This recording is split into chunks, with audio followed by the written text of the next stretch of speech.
Yeah, let's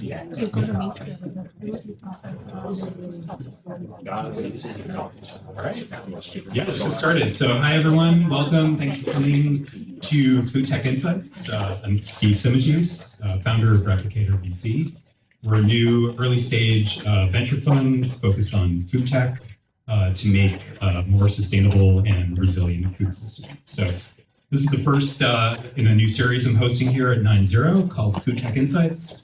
And we'll be exploring all the various facets of food tech and bringing together people from food and climate. So I want to thank Morrison Foerster for sponsoring the event and 9-0 for providing the space. If you have any questions about this incredible co-working hub, please talk to Daphne. She's right there waving. She can tell you all about the space and hopefully become a member. So was anyone here last week for the Michael Grunwald talk? Or at Mission Barns, maybe some of you? Yes, of course, Bianca is at the Mission Barns. So if you heard him last week, you know exactly what I'm going to be talking about. For everyone else, please check out his new book, We Are Eating the Earth. And if you read one climate book this summer, that's for sure the one. So in his book, he talks about how food and agriculture are using up all of our land. It drives climate emissions, deforestation. We're destroying our best carbon sinks on Earth in order to, grow cows, which are, methane emitters. So, the math doesn't add up. It doesn't work. So, and on top of that, the food system itself is also under pressure. So a new USDA report that came out yesterday, or the news came out yesterday, thanks Adam for sending it my way, showed that beef prices are hitting their all-time high right now. So, and that's thanks to droughts, weird weather, herd sizes are now at a 73-year low. And it's been, a serious issue for ranchers and farmers. So beef and dairy are really shaping up to be the next egg shortage, which seems scary to me. So to me, it's clear, we can't solve the climate crisis without addressing our food system. And to get food tech to market, we have to talk about food policy. So tonight we'll explore the food policy landscape under MAHA. And what exactly does MAHA have to do with climate? Well, for those of you who are not in food tech, our industry started the year off kind of in the fetal position. Everyone was very worried that RFK would shut down alternative proteins or any other food tech that just hinted at climate.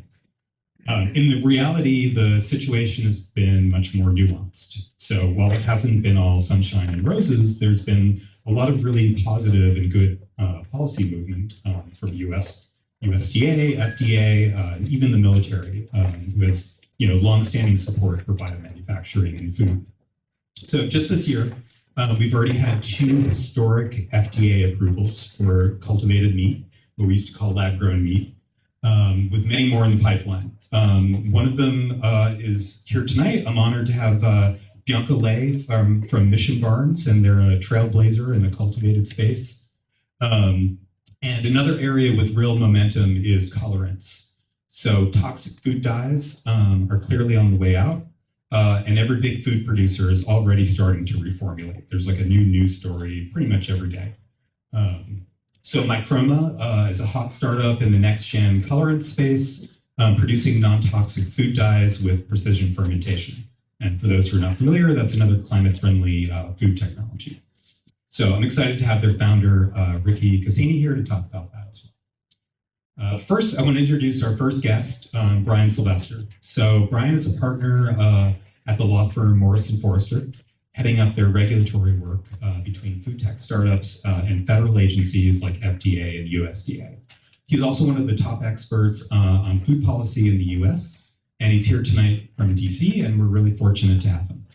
I met Brian at the FoodTech conference in Switzerland this year, where he gave a version of the talk he's about to give, going deep into what happens behind the scenes. So with that, I'll hand it over to Brian. Then we'll follow with a panel discussion with Brian, Bianca, and Ricky. And then after the panel, we'll take audience questions. So Brian, take it away.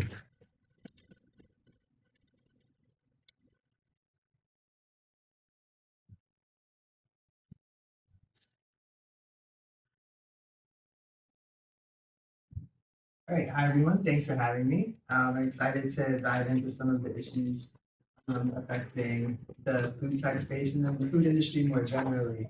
So I like to always start with this slide that just shows just how I guess popular the various food tech issues are in the press, both in the United States and around the world. Whether we're talking about cultivated meat, precision fermentation, molecular farming, issues of safety and naming are definitely top of mind increasingly for many consumers. So I think precision fermentation has been around for a long time. It's now being leveraged in new ways. Cultivated meat has seen different types of press depending on different administrations, what part of the country you're in, and so forth. And a lot of laws that we'll talk about in a bit here today at the state level have come about that are restricting the ways in which you can label these products, or altogether saying that manufacturing of this product is banned in a particular state. And that raises a lot of legal questions and issues, and there's litigation, of course, ongoing in the state of Florida with upside challenging the constitutionality of the ban in that state. So we'll get into that. We'll touch on molecular farming to the extent that's relevant to any of you here in the audience. And then we'll just talk about naming issues generally. And this is a slide I put together today, so I'm very proud of it. But basically, I just realized, and I was telling Steve, like there's been so much news in this month, this past week alone, right?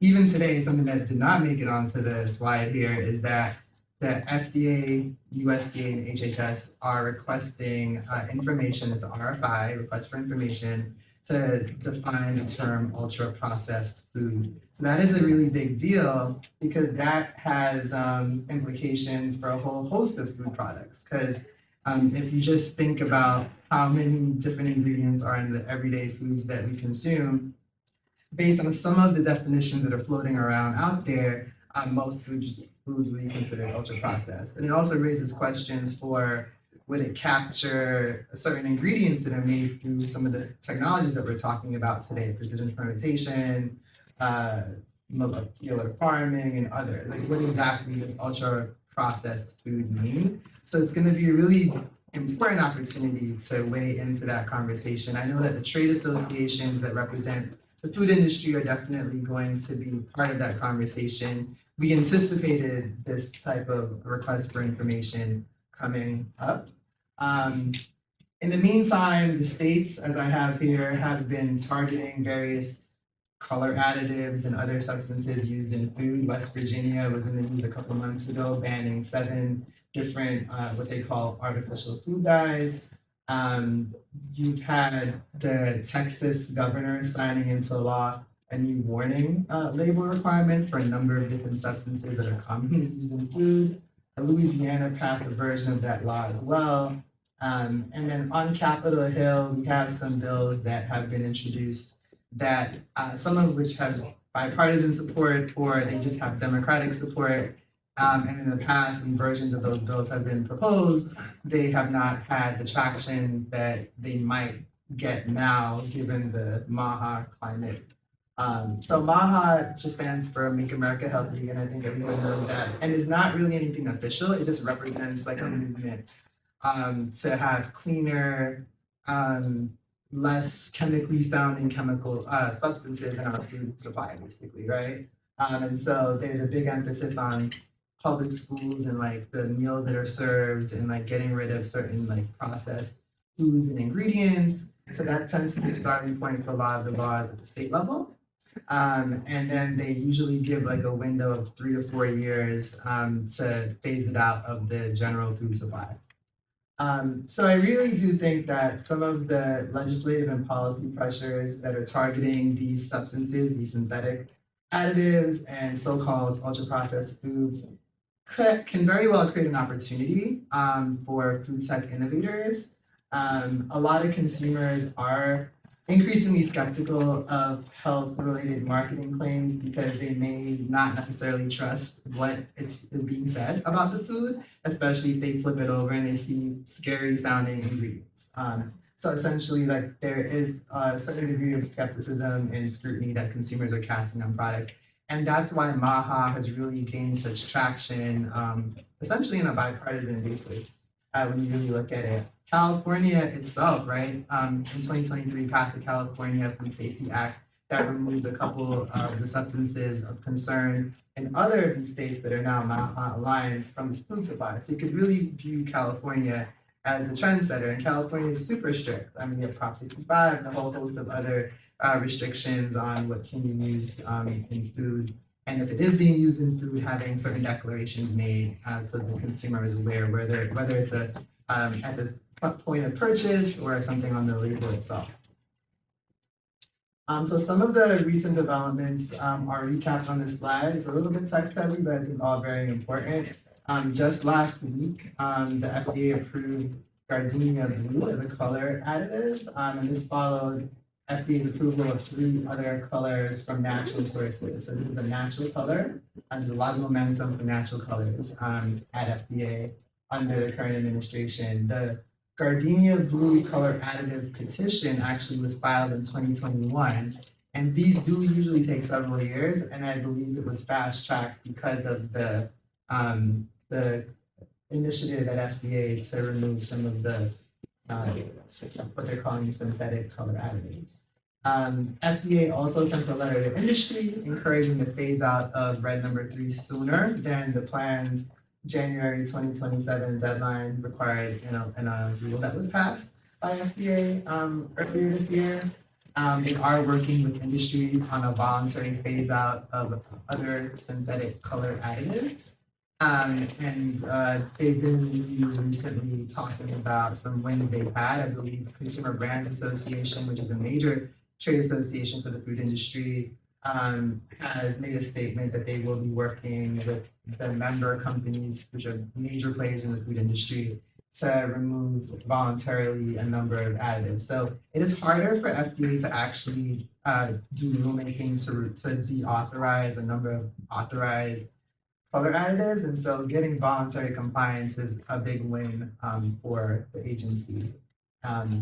And there was also an announcement last week that FDA was revoking or proposing to revoke the standards of identity for 52 different foods. So without getting into too much legalese, a standard of identity is a regulation in FDA's Code of Federal Regulations that defines how a food should be made and its specifications in order to bear a certain name, right? So, for example, cream cheese has a standard of identity, and then cream cheese plus fruit or plus something else would have another standard of identity. And what FDA is saying is that they want to modernize the standards of identity regulations, and they're starting with these first 52 that in their view are obsolete.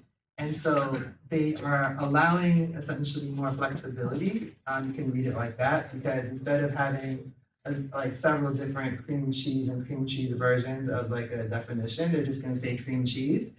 And so now you're not going to have as many restrictions on like how you can manufacture it. So industry is looking at it as possibly like a way to have more flexibility based on everything I've been reading in my review of the rulemaking itself.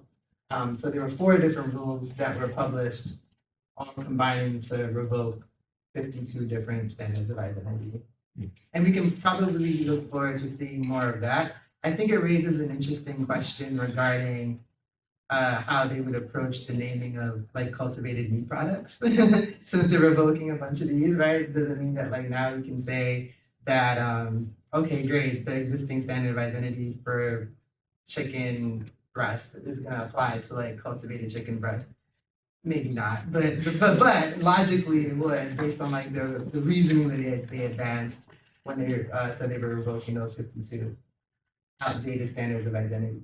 I also just wanted to mention that on July 10th in the U.S. House of Representatives, we had some legislation that was reintroduced, the Food Chemical Reassessment Act, and then there was also the Ensuring Safe and Toxic Free Foods Act that was introduced in the Senate. And together, they're both basically calling for the FDA to focus on post-market assessment of chemicals already in the food supply, and also to revisit grass, which is generally recognized as safe. And so we'll get into a little bit of that, but just at a high level, important to note FDA actions and then things happening on the Hill. And that these are acts that under normal circumstances wouldn't usually get any traction, but because of the environment, they might very well get some traction. So speaking of grass, a couple months ago in March, there was big news that RFK Jr. directed FDA to take steps to explore potential rulemaking to revise its rule on grass, generally recognized as safe. Now that's a very popular pathway for food ingredients that are new to get into the food supply. And under current law, you can do a self-assessment and demonstrate that it's grass. Now, most people outside of the country are like, what do you mean? Like, you can just say that you're grass and go to market. And like, when you step back and think about it, like, that's a good question. But in reality, if you're doing it the correct way on the honor, like basically it's like an honor code policy, I guess. You need to make sure that your soft grass is just as good as a grass notice that's made to FDA. You are supposed to meet the criteria that FDA lays out in its grass regulations and the Code of Federal Regulations. A lot of major food and beverage companies in the United States rely heavily on soft grass, including like energy drink companies and like a whole host of like other food companies that are very popular and have a variety of ingredients that are new that they continue to add. And enzymes are also very popular for soft grass. Only a fraction of the ingredients used that are grass are actually notified to FDA. And in the press release that FDA published around this directive to the FDA, they said, I believe, that FDA only looked at about 100, if that 175, and it might be lower than that, grass notices per year. So they don't have the resources, and they certainly don't have the resources now to look at more than what they have looked at in the past. And so some of the laws that have been proposed over the years have called for FDA to be the arbiter of grass and to like look at every single grass determination, but it's just not practical. And so I think there will have to be some other kind of middle ground, maybe for transparency purposes, and one that makes sense to me is like, if you're self-grassing, potentially they should have a portal and you can upload like some basic information and then they can choose if you want to probe further. I mean, it's just like an idea that came up to me because it's logical, as opposed to like everyone submitting a grass notice that takes like a long time. Like each one is like roughly a year from start to finish by the time they receive it and actually go through it and have questions, right? So I haven't heard the FDA entertain the idea of like some kind of self-reporting on like a portal. But there has been movements at the state level, which I guess is not in this slide deck, to do something like that. So New York and New Jersey proposed laws earlier this year. They didn't make it to get to a vote or to like get passed or anything like that. But there has been activity at the state level in New York and New Jersey, and I think we will probably see some of those laws introduced there, as well as other states in later in the year next year. So I did want to like Can I just ask, can you clarify what grass is? Oh yeah. When you first said it, I thought like a green stuff that grows. Sorry. Yeah, I do have some slides, but I'll talk about it now. Okay. Might as well. Or wherever you feel for. No, I'll talk about it now. So grass is a pathway to get to market for a new ingredient. The other pathway would be a food additive petition. And so the law that applies is the Federal Food, Drug, and Cosmetic Act. It's a federal statute. And it says that every substance that's basically going to end up in food has to be subject to pre-market review as a food additive and approved by FDA unless it is grass, unless it qualifies as generally recognized as safe. So we just say grass, GRAS. And so the safety standard is the same, but the way that you prove safety is different. So for grass, the data that you put forward has to be based on peer-reviewed literature, like publicly available literature, which oftentimes is peer-reviewed. And it should be such that someone else, that's another expert in the field, could look at this information and come to the same conclusion. So that's what GRASS is. And so now you saved me from going through a couple of slides here. And what I was saying here was that there was an Ag Funder article back in March, quoting me and a couple other people. And at the time when the directive came out, there was a lot of like concern that like GRASS was ending at that point in time. And so, you know, I said like there's no immediate reason for companies to panic. Any changes would have to like go through rulemaking at FDA. And possibly changes to the Federal Food, Drug, and Cosmetic Act in Congress, and that would take time. It doesn't happen overnight. And the first bullet is saying that the same safety standard applies, which is a reasonable certainty of no harm. And then I also said that ending self-GRASS would create longer timelines, because it would. So there's other experts that are quoted in that article too, so it's worth a look if it's like a topic of interest to you. And then I just wanted to mention at the state level, as previewed a couple of slides ago, Texas is requiring warning labels for 44 flagged ingredients. It's a bit of a strange law that they have in Texas, because the warning says if these 44 ingredients are in your food, then the disclosure on the front of the pack has to say, essentially like these substances are banned in like these other countries. Like, if you Google it, you see what I mean. But this is banned like Australia, European Union, or you know other westernized countries, which isn't really how that works. We like usually do our own research in the United States and determine what's safe and not safe from a U.S. food supply perspective based on exposures in the diet and so forth. This is all explaining FDA guidance regarding dietary exposure and how safety is established. But these laws do align with the MAHA objectives of ridding the food supply of perceived harmful substances. And so, you know, more transparency and limits is really like a hallmark of MAHA.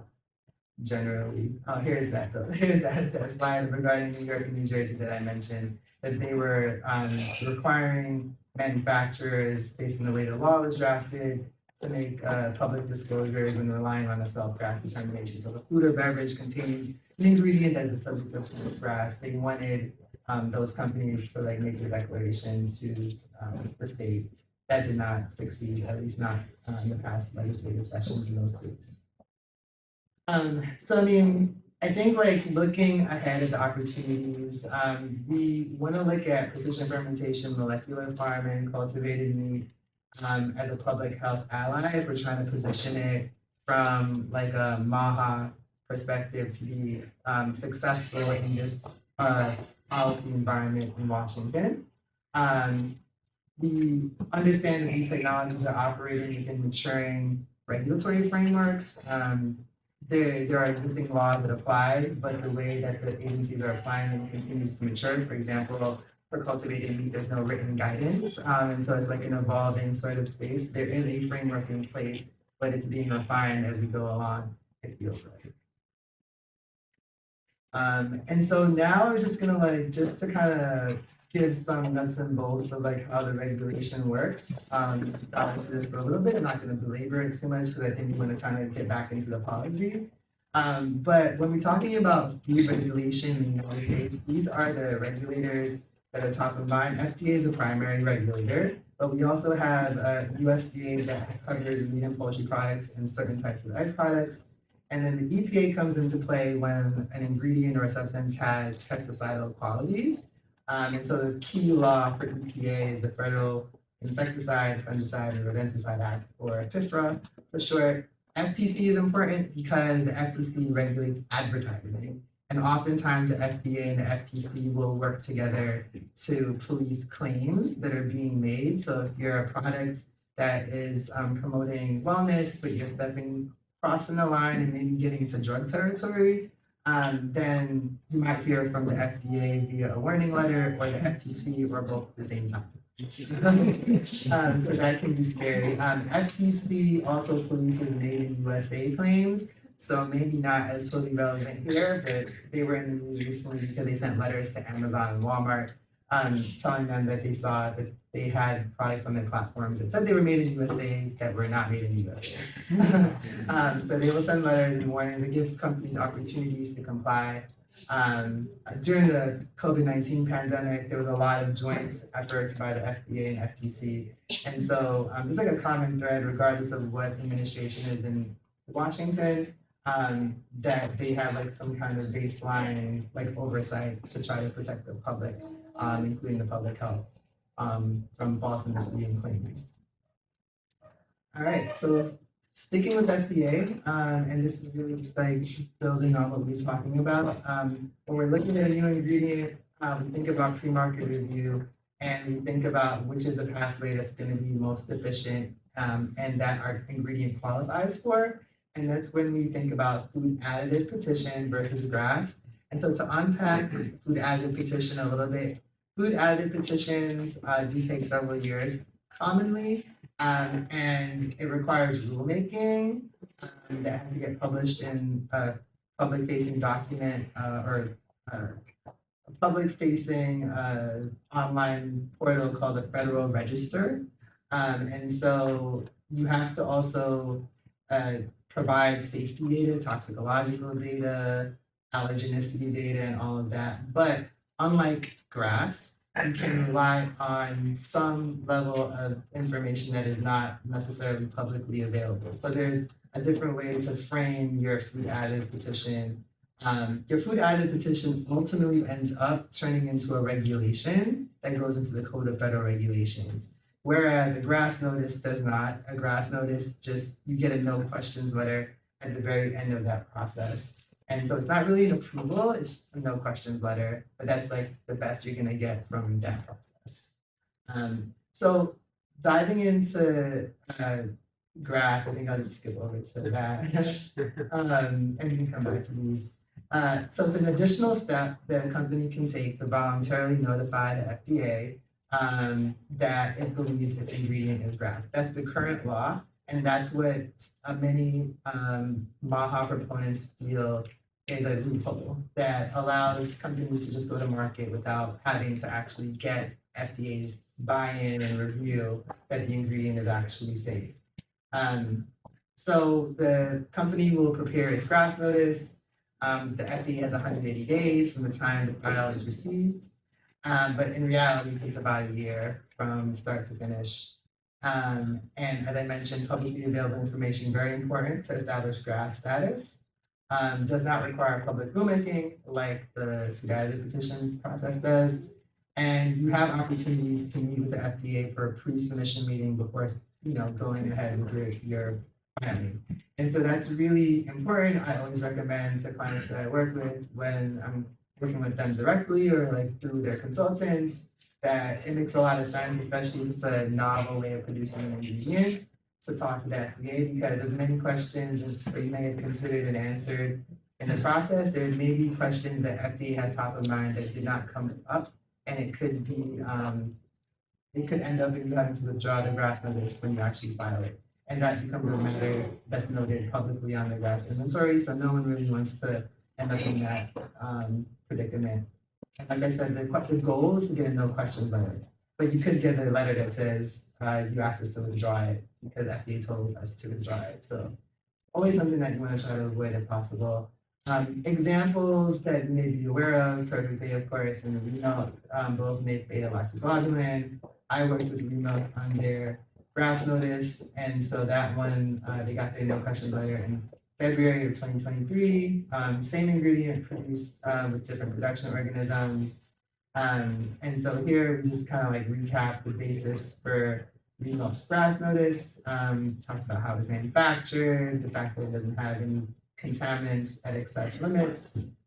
We talked about the intended uses of the ingredient based on estimated consumption. And we talked about the fact that there was a long history of safe use of the production organism, which is really important to do.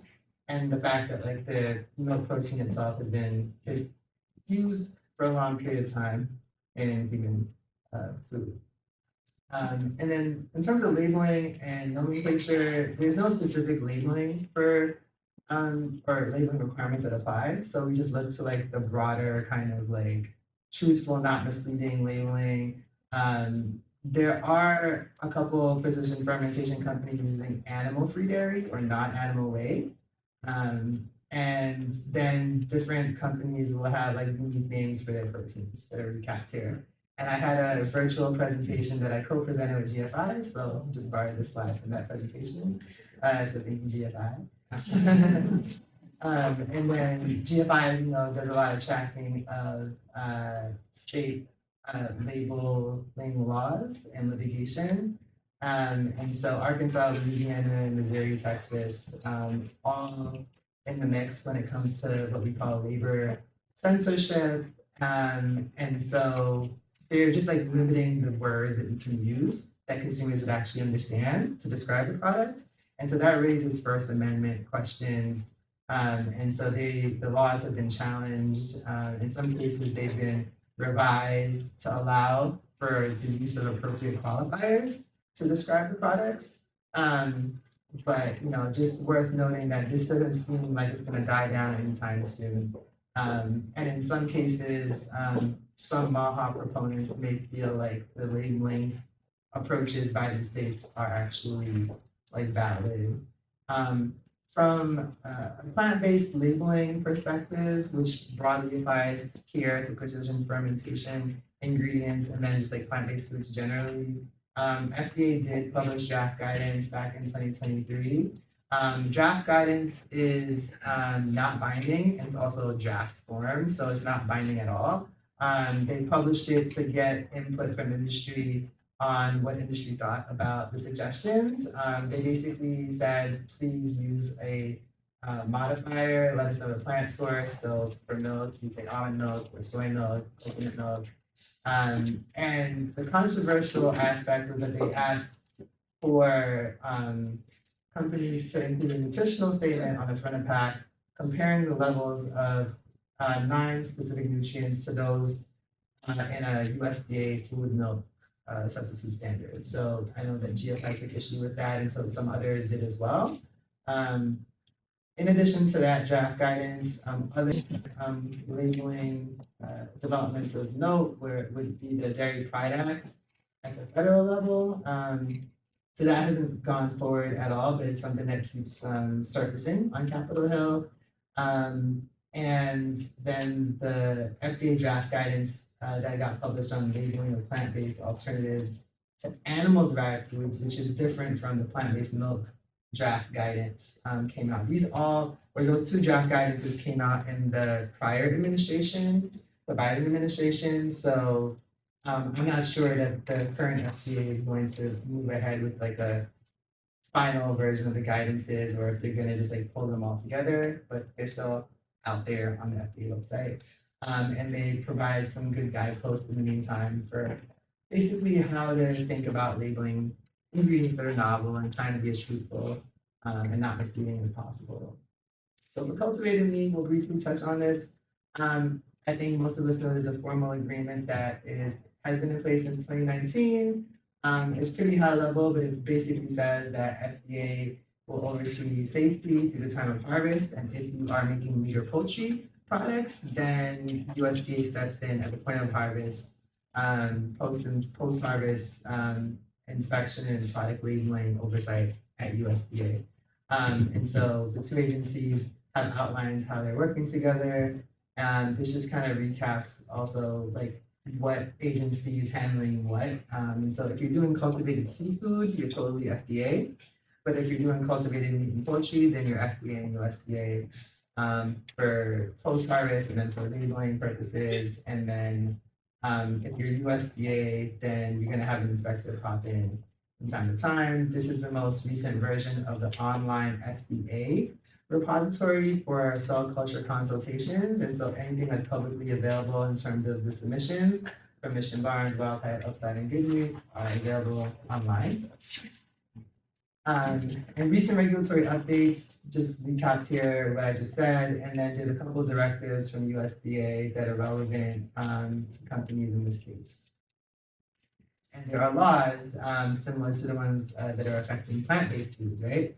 And so, for example, West Virginia requires the term cell cultured or lab grown or similar qualifier in a prominent type immediately before or after the name of the product. Wyoming requires the term cell cultured product, and on and on. And so other states, will likely jump into the mix here. But this is just labeling. And then we have state bans and actually prohibiting the manufacture, right?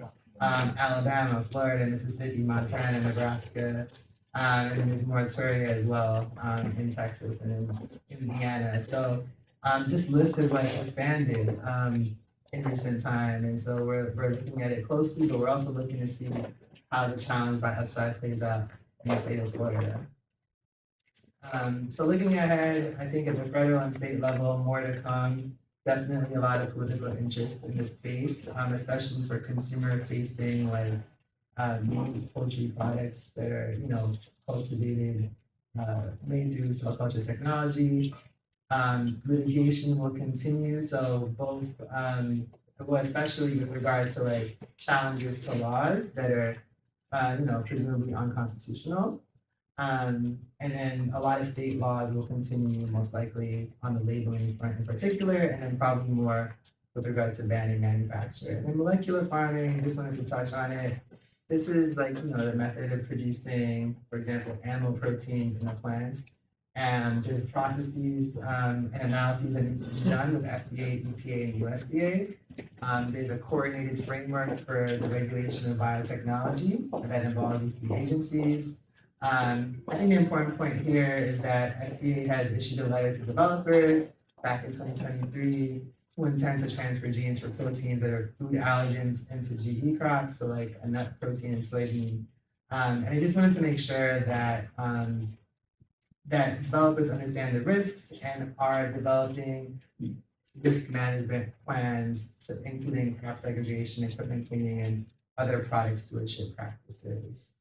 And if you wanted to read more about this area, the firm Morrison Foerster, my firm, has a couple thought pieces on this and summaries of recent developments in this space. And then nomenclature, again, thanks to GFI, has identified how a couple of companies in this space are naming their products at this point in time, all with an eye towards being truthful, not misleading, and resonating with the consumer. So FoodTech innovation, I think this like kind of leads into our like discussion now. So we can kind of dive in, but basically innovating with policy in mind, replacing controversial ingredients, improving nutrient density, and then a lot of the folks where there's overlap may also agree that meeting ESG and sustainability targets would be helpful. I don't think the traditional MAHA person would say that, but I think it does play into it naturally. And then enabling traceability and validation for the various claims that you're going to be making, I think is important because that goes in hand with the transparency for the consumer. Roadblocks, I know you didn't want to talk about that, but there could be a couple of those. The grass pathway is under fire. It still exists in its current form, but soft grass in particular in the headwinds. Cell culture consultations are ongoing, but there's no written guidance, and like companies are basically having to figure it out. Labeling remains a hotline issue. UPF stands for ultra processed foods, and we talked about at the top, it could affect FoodTech depending on exactly how that definition plays out, which is why it would be really great if the industry broadly has ways to like submit comments, and you can, it's available to anyone to submit comments, but it means like actually maybe coming together in a coalition or something to that effect, and like saying like, here's how we think it should be defined. Yeah, so I think I'll leave it there. Thank you.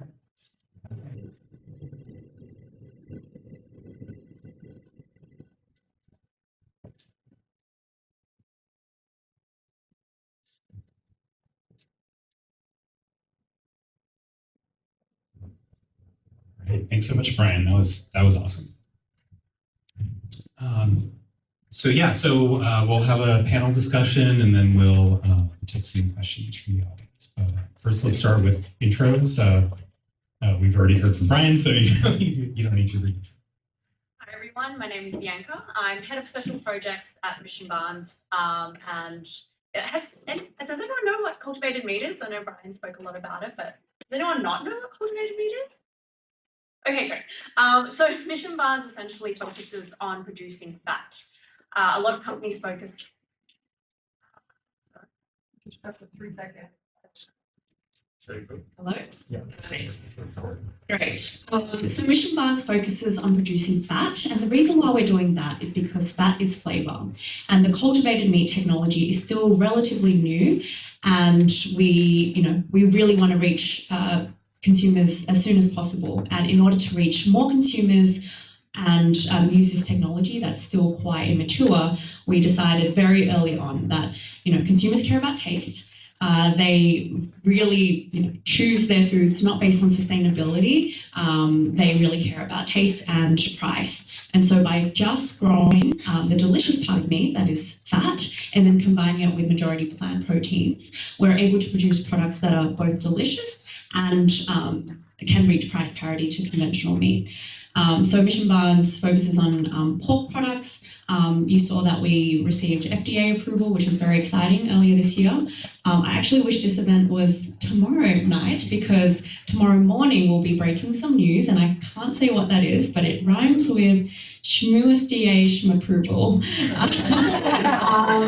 You will hear that see that at 7 a.m. tomorrow, breaking news. But it's very exciting because it means that we're about to launch our products in both retail and restaurant. So that's a bit about what we do.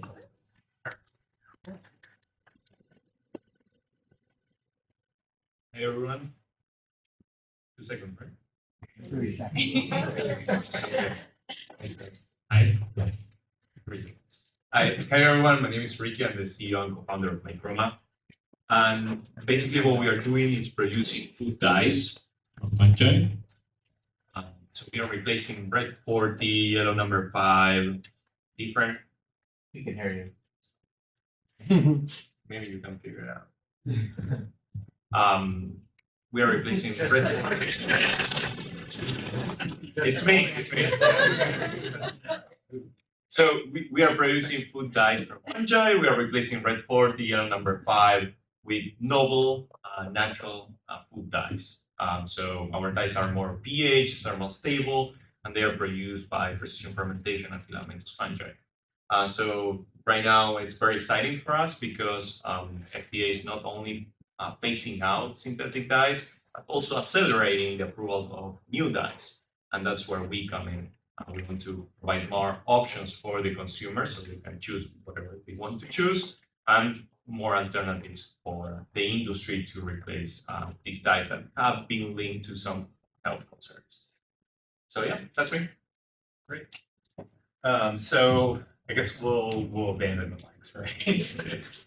So we heard from Brian just now about kind of digging into how the process works, but I'd like to hear about both of your experiences. Can you share your experiences with interfacing with FDA and USDA? And have you seen slowdowns from any of the Doge cuts that were in the news thanks to Elon Musk? Or has it just been business as usual? So Bianca, we can start with you. Sure. Yeah, it was a very long, painful process. We submitted our dossier about 4 years ago, and then 3.5 years later, we got the no questions letter. It involved about 18 rounds of questions over that 3.5 years, and about 3,500 pages of data, primary data that we tested on ourselves, plus a lot of literature review and back and forth from the FDA. I know someone actually, during that time, someone from the FDA had died. There were changes in the directors, so we had to continue to re-educate the review panel to the point where they were asking us the same questions from round 4. So it was incredibly, it almost killed our company. A lot of resources spent on FDA approval. Anyways, I think one key lesson that I learned was, and I think a lot of companies have this issue too, they worry that by asking FDA questions or by saying like, what kind of data do you need, that is going to invite them to say, give us everything. And that would, encourage, it will essentially set precedent for us providing a lot of data, which is very costly and uses a lot of product. I wish we had more honest conversations and questions early on, because they're actually very reasonable and were very willing to work with us and our financial constraints, which was very surprising. So that was FDA. Happy to talk more if people have questions. USDA, a very different vibe, right? So they were trying to fit our process into a conventional meat process. They haven't even defined what harvest means, right? Like every cultivated meat company has a different cell culture process, and harvest could mean lots of different things for these different processes. So yeah, again, it was just a lot of back and forth communication. They came on site, and we really had to, get them fully into the process in order for us to figure out what data they actually wanted. That was slightly easier. Yeah. Ricky, what's your experience been so far? So we are not so far. Yeah. I try. We are not so far ahead as you guys. I wish we got some news maybe next year or the following to tell like you. But in our experience, what was my surprise was that how responsive was FDA and how they were willing to answer questions, have meetings. So a recommendation for people working in the space going through these petitions, whether it's a food additive or grass, because we do food additive, colors can go through grass. That's something quite specific. If it is a color, you have to go through the full process of food additive, which is longer and it's very painful. But I would recommend everyone to reach out early to FDA because again, they've been super responsive, and I that was a huge surprise for me when working with the government agency. So positive so far. That's great. And, Brian, from your perspective as someone who's kind of interfacing with these agencies, like since the new administration took over, have you seen a slowdown? Have you seen any shift in urgency? Again, is it business as usual? Or actually, what's the general mood? Like, what's the vibe like with the agencies you're working with? Yeah, so my experience has been pretty positive. Whenever I've asked for like a pre-submission meeting, for like a pre-submission grass meeting, I've gotten it. On the cell culture side, same thing. Very open. I would say the number of review scientists that are on the calls have diminished, at least in my experience. But I think all the core people that need to be on the call are there. So far, nothing major has shifted. I am aware of a few people that I was working with who are no longer at FDA, so that's definitely a reality. Or dead. Yeah. But everything is moving forward, and I think, as you said at the top of tonight, we weren't sure what to expect, right? Yeah. Like coming into the new administration, so it was really thrilling to see like the Mission Barns, the wild type, no question letters in the cultivated meat space. Grass notices have continued to come out, like the no question letters. So I think maybe we need a couple more months to really look back and evaluate what's really going on, because I think the new administration is still getting themselves probably situated in some of these more technical spots, and maybe their full kind of what they're planning to do hasn't been fully unleashed yet. But I don't mean to like raise alarms, but I just mean to say like I think that's why it's important to position the ingredients and the technology in a way that aligns with like the objectives, the MAHA objectives that the administration is expressing. So I think if you can use their language to help frame it, I think that's really important. Yeah, I've heard that's coming up a lot with grant writing, for example, kind of reframing, talking less about climate, more about, domestic manufacturing. So it's interesting. So Brian talked a lot about, self-brass and how, I mean, let's face it, it's probably going to be gone within the next year. Does that affect either of you, Ricky? For us, nothing changed. Nothing. Because again, colors have to go through a color identity petition, and we never had the chance to apply for self-grass or grass. So in reality, for us, it's the same. Maybe with the compute now on synthetic dyes and the acceleration of the approvals of natural dyes, we are lucky, and those processes that take years now they take less time. So let's see if what they promised that they that they are going to work on to accelerate, it really yields the results that we are looking for. But no, the grass doesn't affect to color companies. Yeah, it doesn't affect cultivated meat companies directly because we have our own framework, but it will definitely affect our suppliers. There are, a whole bunch of reagents that we need to buy from other companies, and they, have suggested that they want to go through this self-grass or grass route. So I suspect it will impact our company directly in the future. I'll let you know.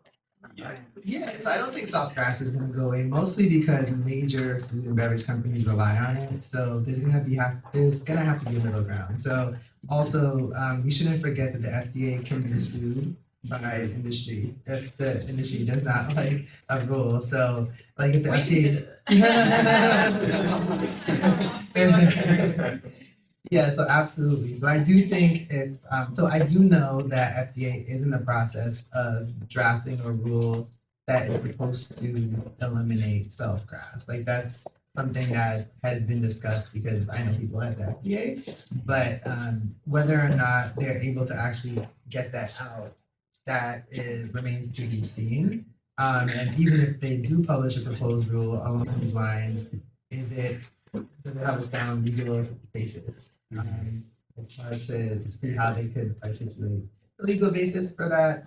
And there will definitely be a lot of probably opportunities to poke holes at the proposed rule. So I don't think it's going to go away that dramatically. Also because the rules themselves don't actually say that they don't say one way or another if self-grass is a thing, so you're not revoking anything. The statute, the federal FDCA, Federal Food, Drug, and Cosmetic Act, provides for grass generally, and it's been interpreted that you can do a self-grass assessment. So this is kind of getting into the legalese of it all, and the lawyer will handle it, most likely. These interpretations are all up for debate now, right? So it depends on what 6 justices at the Supreme Court want to agree with. So let's talk a bit about product and advantages that some of these novel foods have over conventionally farmed food. So Bianca, let's start with you. Like, are there safety advantages to cultivated meat, and do you feel like regulators are in tune with those advantages, or are they kind of overlooking them in your experience? Regulators are, in my opinion, definitely overlooking it. They just care about, is this safe to eat in the US market in terms of exposure and dietary exposure. Do you mean more from like a marketing perspective? Sure. Now in MAHA? Yeah, absolutely. I mean, definitely we are toning down the climate impact of our product. For those of you who don't know, cultivated meat uses significantly less land, water, and energy, and no animals compared to conventional animal agriculture. And yeah, I think because we're more of a B2B player where we're trying to license our technology to other large food companies, and they care less about sustainability, unfortunately. They're more driven by the health benefits, actually, of cultivated meat. So our products have less saturated fats, less trans fats. We can add fiber to it, which isn't found in conventional meat. We can actually go beyond that and add omega-3 fatty acids, which are naturally found in fish in our pork products, which is very exciting. So that's the US. Looking abroad, I think, for example, in Asia, which is another big market we're targeting, food safety is actually like the #1 thing that consumers care about. It's less health, it's less sustainability. So there we can very much talk about the sterile process, the lack of antibiotics, the fact that, it's just a very clean production process compared to, abattoirs and slaughterhouses and exposure to gut and fecal bacteria. Yeah, I mean, thinking about cultivated fish, for example, like there's microplastics and mercury in fish. So I don't know. To me, that seems really aligned with what the MAHA folks are thinking about. So Ricky, what do you think? What about consumer acceptance? For the food dyes that you're producing, like these are not. It's not beet juice. It's not turmeric. Like, what are the how do you see consumers looking at this in terms of the natural to artificial spectrum? Yeah, so there are basically two types of dyes nowadays, according to regulations. You have the batch certified dyes that are what we call synthetic dyes, and the rest are natural. So we fall into the natural category, let's say. So we wouldn't have problems in terms of regulations to claim that these dyes are natural. And what we have seen from people and reaction from all the precision fermentation industry is that it's at least until now it's considered natural. We will see how that evolves. But I think that there are many advantages when at least in terms of perception, when we are comparing what is called artificial or synthetic dyes against everything, because the perception that they have is really bad. Maybe they are not so bad. There are some studies that have been linking them to ADHD, hyperactivity in kids, even cancer in some cases. But that makes the natural dyes really good in terms of perception. For us, we still need to prove that they are safe for consumption, right? And FDA cares that a lot. And microbes like fungi could produce mycotoxins that can basically kill you. So we really need to make sure that our dyes are safe, and we need to prove that to FDA to get through the process. And that's why I think that it makes sense also for us not to do self-craft, even if we could, and go through that process, because these are novel molecules that have better performance, and we need to prove that they are safe for the consumer. Interesting. Well, thinking a lot about these products, they potentially have advantages. I mean, Brian, do you see the agencies kind of thinking of themselves as helping to build trust because these products seem to be potentially better for some cases? I mean, do they see that as their role, or are they more kind of more agnostic? Whatever you send us, we'll look at. I mean, my sense is at least historically, FDA has been more agnostic. They've been primarily focused on safety. And in past instances where companies have tried to highlight other benefits, whether it's like health benefits or sustainability, they're like, don't include that in the submission. They're like, it's not relevant. Yeah. And they're very focused on their mission under the Federal Food Drug and Cosmetic Act. So, I mean, of course, now with this new administration, maybe there could be, reasons to highlight certain aspects of, things that MAHA aligns, but I think that would be a more case-by-case basis. I mean, FDA's job is to protect the public health, and they want to also make sure that any kind of claims and naming is truthful and not misleading. So like that's basically the extent of like where it comes into trust for the consumer. Yeah, makes sense. Cool. So Bianca, you mentioned in one of our earlier conversations about your aversion to the naturalistic fallacy, as you called it, which I love. So I'd like to unpack that a little bit. Can you explain your aversion as it relates to food tech? And I had a thought from that. Like, do you see any potential for, let's say, the anti-seed oil movement to kind of be more of a fan of cultivated fat, or is there just too much culture clash there? Gosh, where to start? Yeah, I'm very easily triggered by this naturalistic fallacy and fear-mongering marketing tactics in food, right? Like contains no nasties, or we don't have any ingredients that you can't pronounce. Like I hate that so much because it's so not rooted in scientific evidence. And I'm a tech optimist, so I'm like, yes, more tech in our food, great. And yeah, there's so little evidence that seed oils are bad, like inherently bad. It's all about how you process them. That says more about the health issues there. I mean, look, if more people get into cultivated fat because it's not seed oils, great. I don't love the path in which they got there. But yeah, the reason why I brought that up is because, yeah, this idea of synthetic versus natural dyes. How are you? Well, firstly, I'm surprised that you guys can call yourself natural. I think it's so cool that you're using precision fermentation, which is like, to me, very synthetic and very unnatural in the coolest way. Yeah, how can you call yourselves natural? Well, actually, there is no, correct me if I'm wrong, Brian, but there is no natural itself. It's batch certified or not batch certified. Oh, I think she's saying like when you're going into the marketplace and you want to put yourself out there as natural, because there's no natural definition, right? For But any beet, for ingredient. example, you couldn't claim beet is natural beetroot powder. You can't. No, it's because you can say that it's not batch certified, right?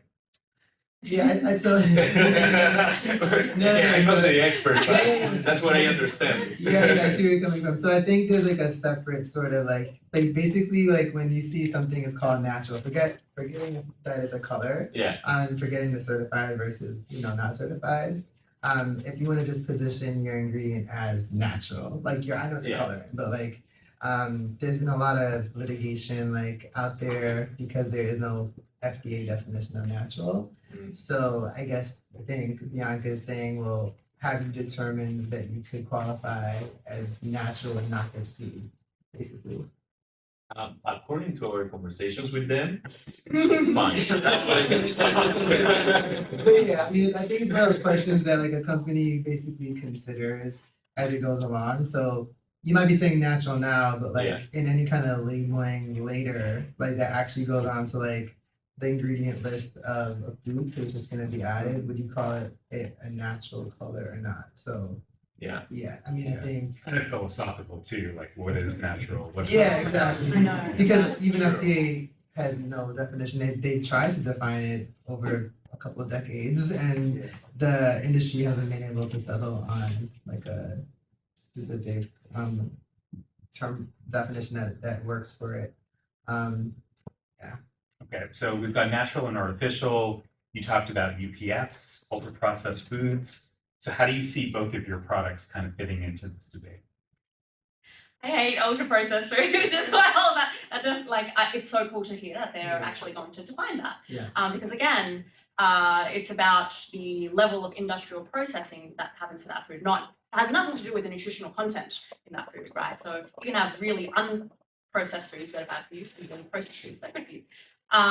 Is your Look- fat though, is it Oh processed? gosh, it depends on how they define it. But yeah, you could say, yes, it's extremely processed. But you could also say it is the same, biologically identical to what happens in the pig, right? We're just replicating it outside of the animal's body.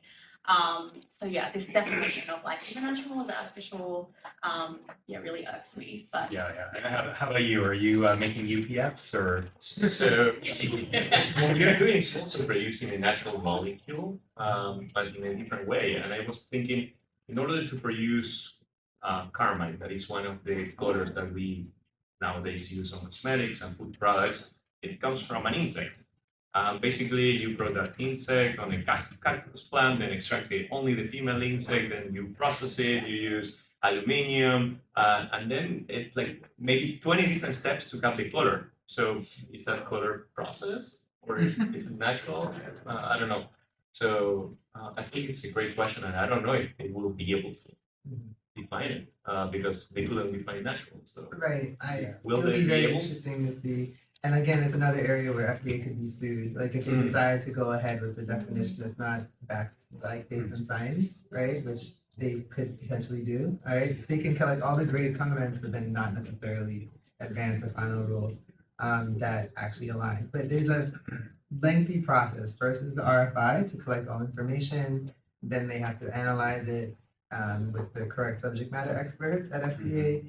And then they would issue a proposed rule and explain why they're coming to the conclusion that this is a definition, and then still accept comments again. And so hopefully by then there could be other people like in charge. it upsets me that we are going to spend so much time defining what ultra processed means, when really we should be focused on the nutritional content of the foods and try to increase the amount of highly nutritious foods for schools and hospitals and decrease highly processed, low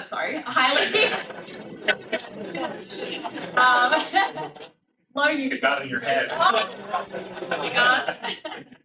Great. Cool. Well, so, Brian, in my experience, a lot of startups really underestimate how long the process is going to take when they start, when they need to start engaging with regulators. So, what is a piece of advice you give for every founder who wanted to start a food tech company or is, kind of early on in one? Yeah. I mean, I would say it varies for each company. I mean, if you talk to FDA, if FDA was on the stage, they would say early and often. They always say that. I do think it's important to make sure you have regulatory top of mind and not delay that. But it doesn't mean you need to launch into the super detailed regulatory strategy. It depends on exactly what you're doing. It's my line of work, so I would say but I do think, the companies, I work with a lot of companies that are really like early stage, pre-seed even, or just right before, Series A around that stage. And we'll do a blueprint, right? Or I'll collaborate with their regulatory consultants and I'll do a gap analysis from my perspective of what they've done. And then they can really use that to help them understand the timeline because you said it took you several years, right, to get from start to finish with FDA. So it really is important to at least understand the road ahead from a regulatory perspective.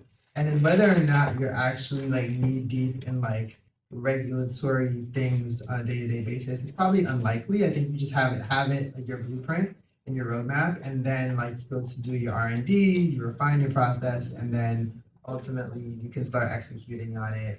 So I think that's how I at least think about it. I do know companies that sometimes will, for example, not include a legal person in it, and you can be successful, but it just, in terms of a legal regulatory person like myself, but you end up oftentimes hitting some unforeseen roadblocks because there are things that we would know from a regulatory perspective because all of this is based on laws and rules and guidances that the FDA has published. And so there's the scientific expertise of the regulatory expert consultant, which is very valuable and needed. And then there's a perspective of a legal lens on the process. At least that's my perspective on it. So an example I can give very briefly is a couple of companies would be in the middle of their grass notice and then they get a bunch of questions that they didn't anticipate. And then they're like, oh my God, we're gonna do this. And they call a law firm. And then we don't know what's going on either because we just weren't involved. And a lot of it could have been potentially avoided if they had looped in some experts. I think just thinking about strategically who you want to be on your, as I call it, board of advisors in terms of your team that's going to be with you. So some companies will do that by hiring in the people that are going to be there, and then you don't need an external person to do the regulatory or to be the legal regulatory. But if you don't have that, I do think it's really valuable to have someone that you can call on, right, when questions come up, because they do all the time. Yeah. Ricky, any advice to founders, or what's one thing you wish you had known? I was mentioned going early, but it's true that you also need to prepare, and that took us maybe 2 years to prepare to be ready to go to FDA because you don't want to go to them and say things that are stupid, right? Yeah. Or ask a stupid question. So I would recommend working with regulatory consultants to prepare. So you ask the stupid questions to them, and then the very important questions to FDA. But again, they have been super receptive and fast response. So I would totally recommend that. Bianca, what's one thing you wish you'd known? Yeah, I would actually say regulatory has to be very aligned with R&D, and I think we made the mistake of having them quite separated for a long time, to the point where most of our scientists come from the biomedical pharma drug development space and know very little about food and food safety, and so they'd be trying out new reagents, and that would be completely unaligned with our safety dossier. And we're like, oh no, you can't, that can't end up in our manufacturing process at all. So just really looping everyone in with the commitments we've made, the things that FDA have told us, And then also the proof points that we need to show that, sure, we can use this, but it's not going to end up in the final product. Like, what experimental data will they need to provide us if they're going to try out a new process need? Great. So I've got a wrap-up question, quick lightning round maybe. So besides your own startup or your own clients, like what is something you're excited about right now in food tech that's either helped by the current regulatory landscape or at least not hindered by it? So Ricky, anything comes to mind? Well, besides scholars, of course. I think that we will have an interesting opportunity to replace what is called synthetic or artificial flavors or fragrances. So it's not going to be colors. Colors is the first thing that we see as consumers. I think that the same thing, or my projection is that the same thing is going to happen to flavors and fragrances. So I'm excited to see how that evolves. Yeah, I think there are some really good things that will come hopefully out of MAHA. A lot of the emphasis on improving the food that we feed to school kids, hospitals, I think is like so underlooked in the US. Not sure. I'm sure cultivated meat will have a role to play there, but just overall, I think that's going to be really important and exciting. Yeah. Right. Yeah, I totally agree. I think I'm excited to work with my clients who are in different parts of food tech to help them basically get to market and navigate this new exciting policy environment. Yeah. For sure. Definitely thrilling. Cool. Well, thank you. Thanks all of you.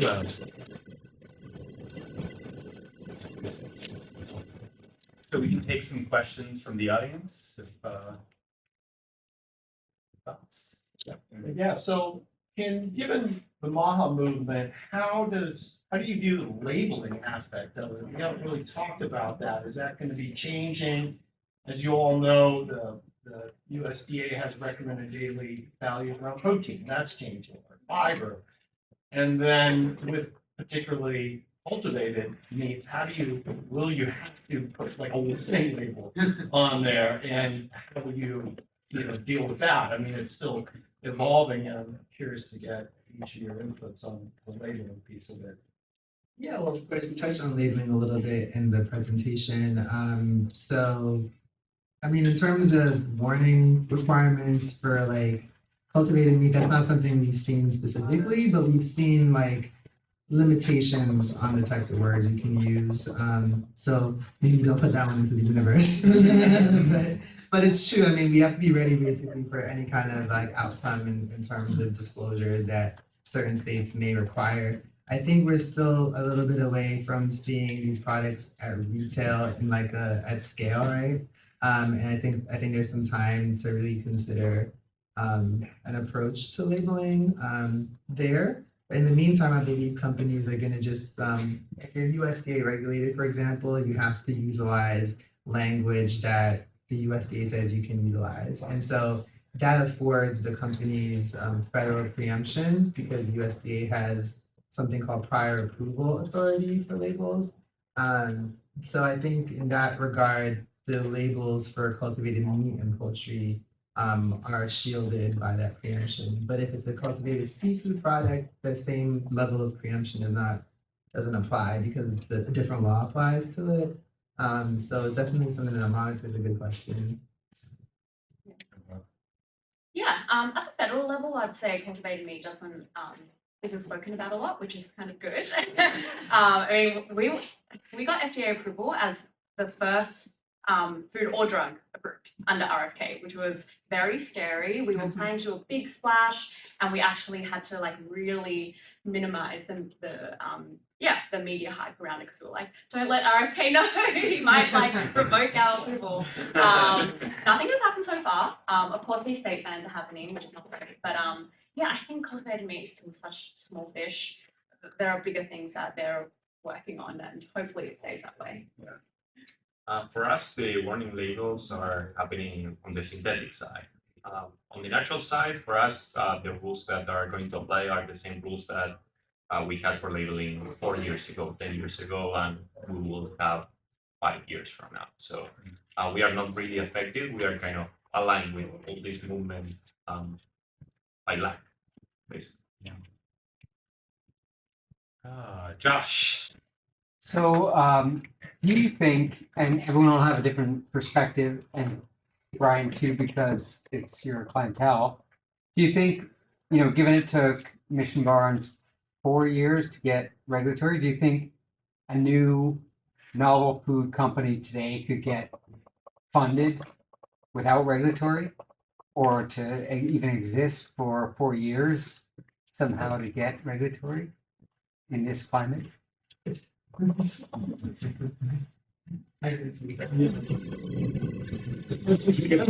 that's super important, I think investors really care about, but I think it will take less time. I think the fact that these dossiers are public, everyone can read them, is super helpful. There's just more industry knowledge. FDA are more educated on the process, so I think it's not going to take 3.5 years anymore, hopefully.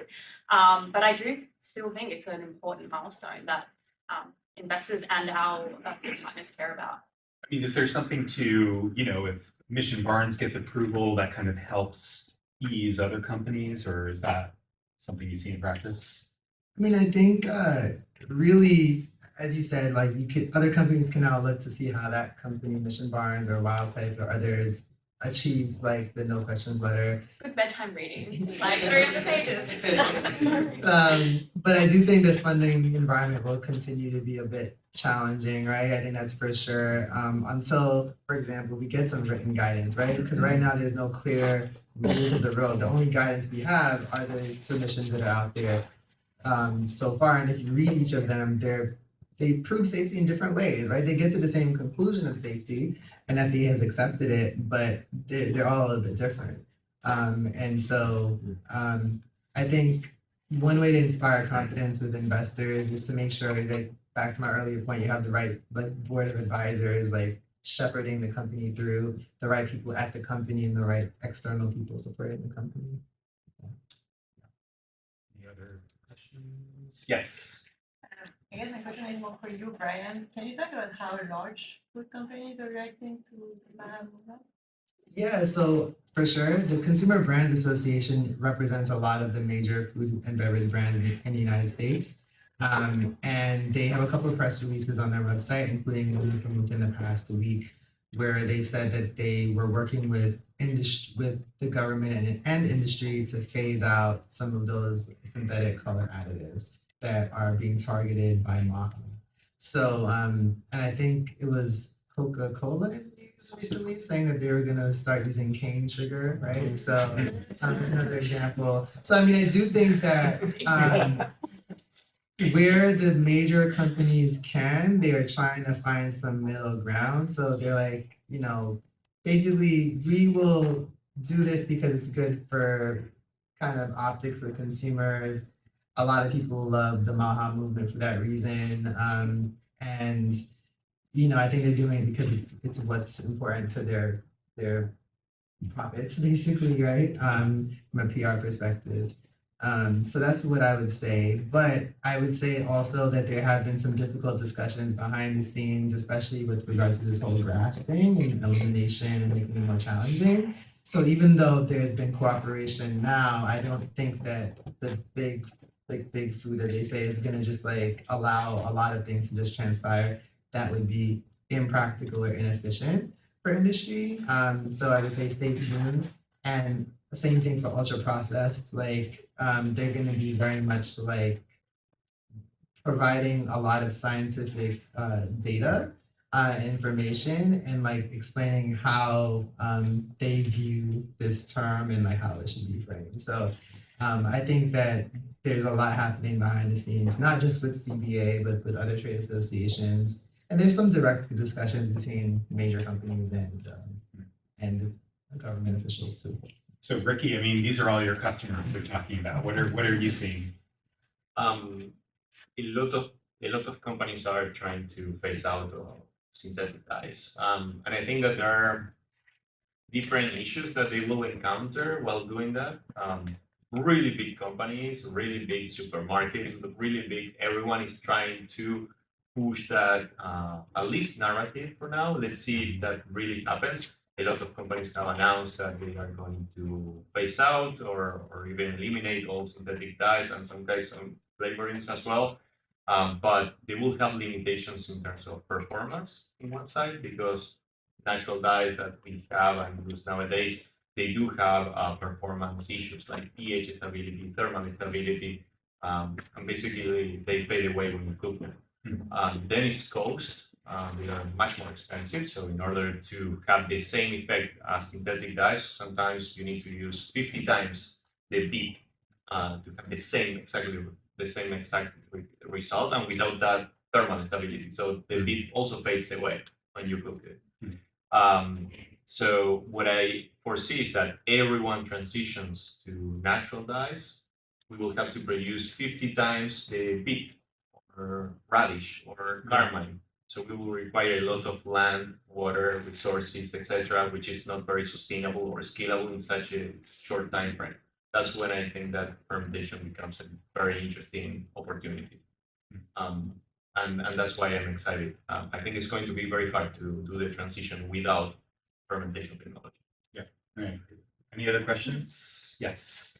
I was curious to know how you think international policy is either influencing or shaping U.S. policy, which I know is a big question, but like maybe in relation to cultivated meat or covered dyes. Yeah, I mean, I think it's playing a pretty significant role to the extent that Texas's disclosure requirement for their laws saying, look at these other laws, like these other countries' bans, like these substances, and you're eating them. So I do think it's like informing how MAHA proponents and like the state legislatures around the country are like looking at different substances in particular. But I'll turn it to you for like.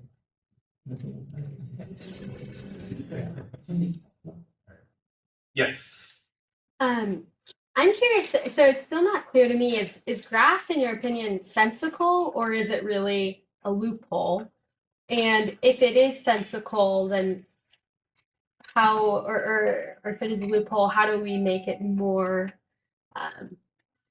converge upon the pragmatic and sensical? Because you're talking about seeing really long review timelines if we have review of everything. Yeah, so I think it's worked since the late 90s until now. There's a GRAS review program at FDA.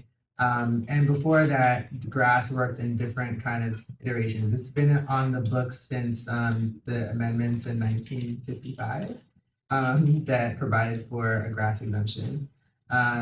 But of course, like science changes, consumer perceptions change, and so law should evolve based on that for sure. And I think the practical solution, like if they were going to change the law at all, would be along the lines of what I suggested earlier, which is like some kind of like self-disclosure of like, so allowing self-GRAS assessments to proceed, but if we do a self-GRAS assessment, upload key information to like a portal, and then FDA can use like an AI tool to kind of figure out which ones they want to like actually probe further and request your actual full submission, right? That's just an idea that I had. There could be some other version of that out there, but Is that your next startup? yeah, maybe I should just like be drawn out. But yeah, I mean, there could be other practical solutions. I'm also staying tuned, right? But like, I think there has to be some degree of ability to continue with self-assessment, but also some transparency, because I think consumers are calling for that. And so some kind of middle ground, whether it's what I propose or some kind of variation of that. So I do think there will be a change, especially because we're seeing a push for it from Democrats as well. Tim? So the federal government, obviously a giant regulator, but they're also a huge food purchaser as well. And I know the Dietary Guidelines of America, or for Americans, are the renewals coming up. And it seems like everyone's nervous on both sides of kind of like where it's going to land. Any sense based on these rulings for how it might change? No sense. I mean, I think what I have heard is that they were pretty much done at the outgoing administration, like, pretty well drafted, and then they're overhauling them, it sounded like, is what I heard. So I don't know what to expect.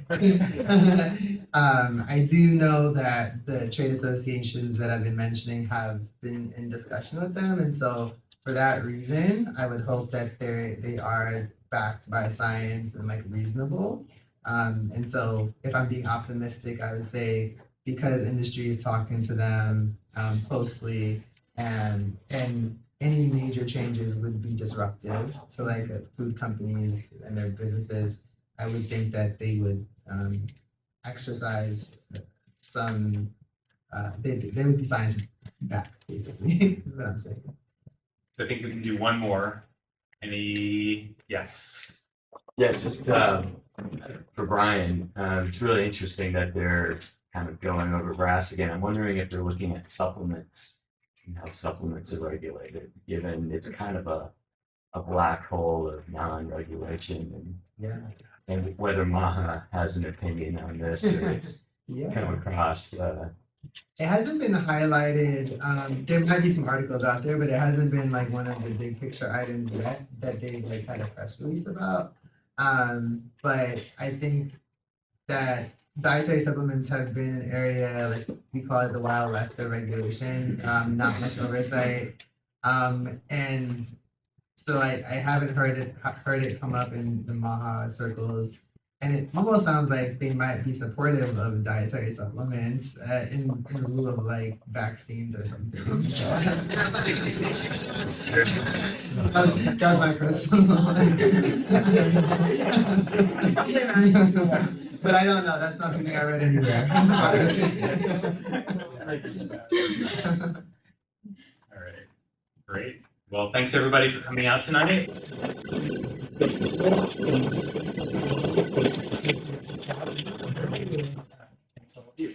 Thank you. Feel free to do a middle round for a while.